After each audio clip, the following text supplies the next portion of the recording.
সম্মানীয় সাংবাদিক বন্ধুসকল, আমি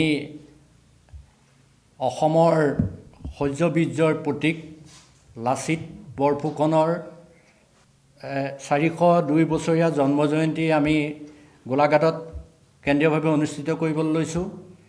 ইয়াত বীৰ লাচিত সেনা অসমৰ গোলাঘাট জিলা সমিতি উদ্যোগত তথা গোলাঘাট নগৰ সমিতিৰ আতিথ্যত অহা 23 আৰু 24 তাৰিখে আমি দুদিনীয়া কাৰ্যসূচীৰে আমি এই লাচিত দিৱসভাগী আয়োজন কৰিবলৈ আগবাঢ়িছোঁ।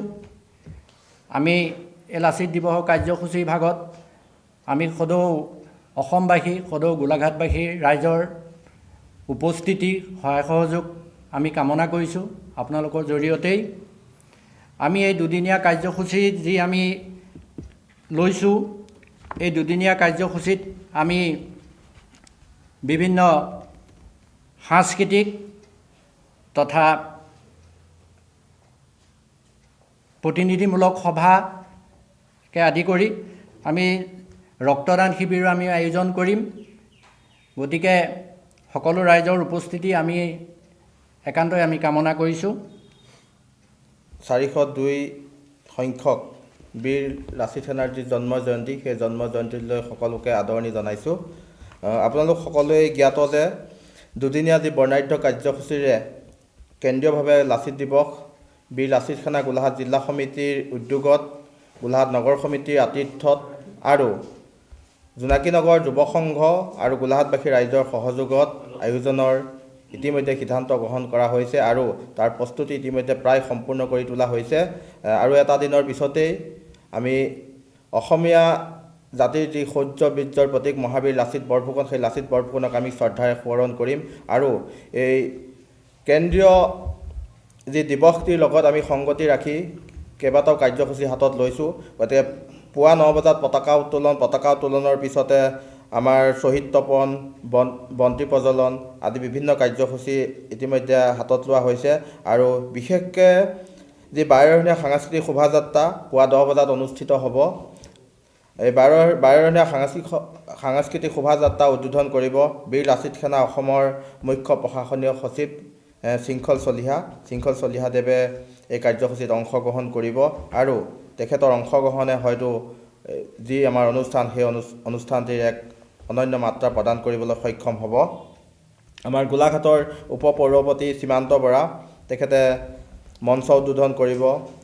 উদযাপন সমিতিৰ উপসভাপতি কাৰ্যকৰী সভাপতি ৰেকিব শ্বাহ তেখেতে প্ৰতিযোগিতা উদ্বোধন কৰিব আৰু তাৰ লগে লগে আমি বিভিন্ন প্ৰতিযোগিতা ৰাখিছোঁ।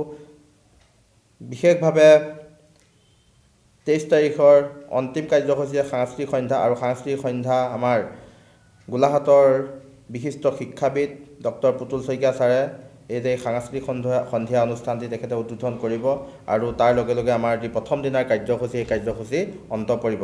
আৰু বিশেষভাৱে 24 তাৰিখে যি কাৰ্যসূচী, গতিকে 24 তাৰিখৰ কাৰ্যসূচীত আমি মহাবীৰগৰাকীক স্মৰণ কৰিম আৰু তাৰ লগত সংগতি ৰাখি এখনি মুকলি সভা অনুষ্ঠিত কৰা হৈছে আৰু মুকলি সভাত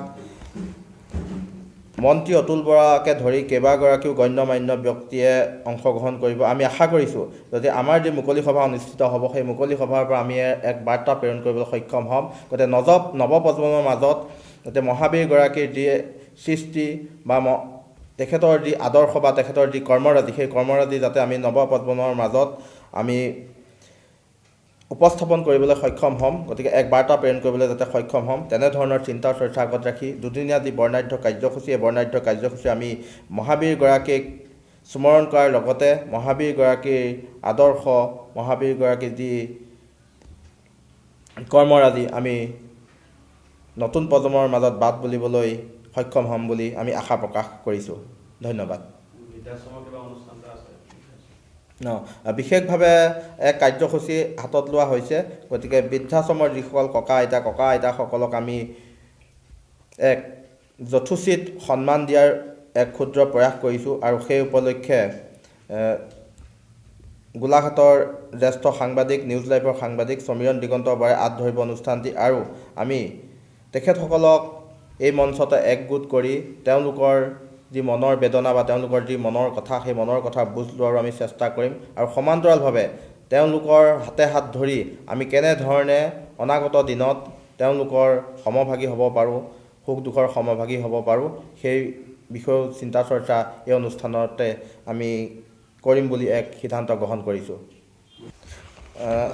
24 তাৰিখৰ যি সাংস্কৃতিক অনুষ্ঠান, সাংস্কৃতিক অনুষ্ঠানৰ মুখ্য আকৰ্ষণ হৈছে ভাস্কৰ অপচুৱেলৰ গীতৰ শৰাই। তাতে নৱপ্ৰজন্মৰ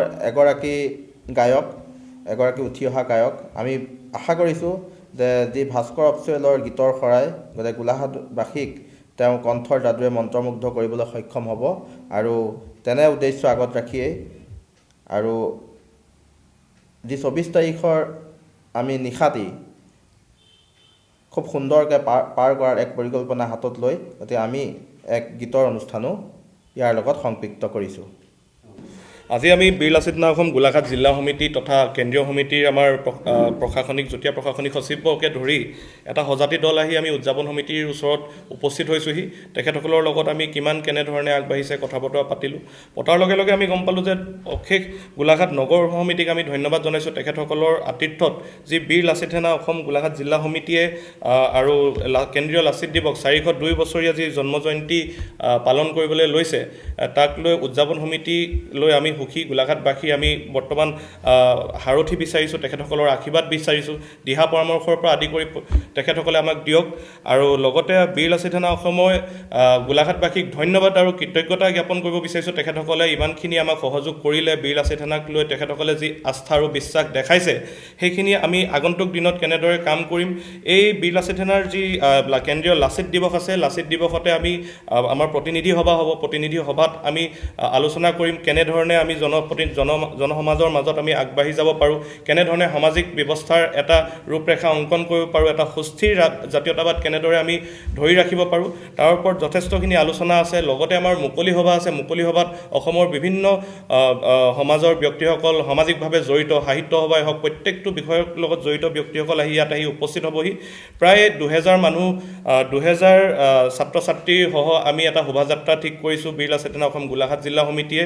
তাক লৈ আমি ৰাইজৰ সকলোৱে সঁহাৰি বিচাৰিছোঁ, জোনাকী নগৰবাসীৰ সহায় বিচাৰিছোঁ, গোলাঘাটবাসীৰ ৰাইজৰ সহযোগিতা আমি কামনা কৰিছোঁ। আৰু লগতে সাংস্কৃতিক সন্ধিয়াও আমাৰ আছে।